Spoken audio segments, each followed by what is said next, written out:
នៅក្នុងអាណាចក្រមួយដ៏ស្រស់ស្អាតមានព្រះនាងម្នាក់ឈ្មោះព្រះនាងលន់លាវនាងមានសម្រស់ស្អាតបំផុតដាច់គេក្នុងរាជវាំងទាំងមូលប៉ុន្តែព្រះនាងមានអត្តចរិតខ្ជិលខ្លាំងណាស់នាងមិនចង់ធ្វើអ្វីសោះឡើយទោះបីជាព្រះរាជមាតានិងព្រះរាជបិតាព្រះនាងប្រមានឬជួយលើកទឹកចិត្តយ៉ាងណាក៏ដោយថ្ងៃមួយព្រះរាជបិតាបានបង្គាប់ឲ្យព្រះនាងជួយរៀបចំសម្លៀកបំពាក់ខោអាវខ្លះសម្រាប់ព្រះអង្គដើម្បីចេញទៅកស្រែប្រភេទព្រៃផ្សេងប៉ុន្តែព្រះនាងបានបដិសេធយ៉ាងខ្លាំង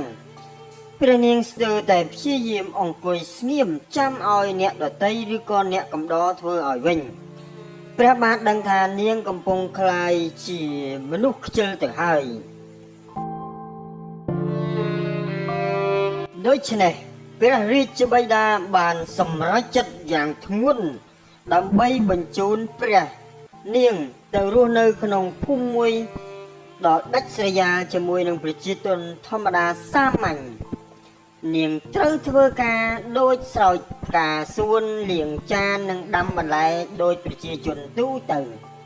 នៅដំបូងនាងមិនចូលចិត្តប៉ុន្តែអស់មួយរយៈពេលខ្លីក្រោយមកព្រះនាងចាប់ផ្ដើមយល់ពីតម្លៃនៃការខិតខំពេលព្រះនាងត្រឡប់មករាជវាំងវិញព្រះនាងបានក្លាយទៅជាមនុស្សឧស្សាហ៍ព្យាយាមហើយព្រះរាជបិតាមានព្រះរាជហឫទ័យសប្បាយចិត្តខ្លាំងណាស់ព្រះនាងក៏បានបង្រៀនអ្នកដទៃអំពីសារៈសំខាន់នៃការខិតខំប្រឹងប្រែងការងារផងដែរ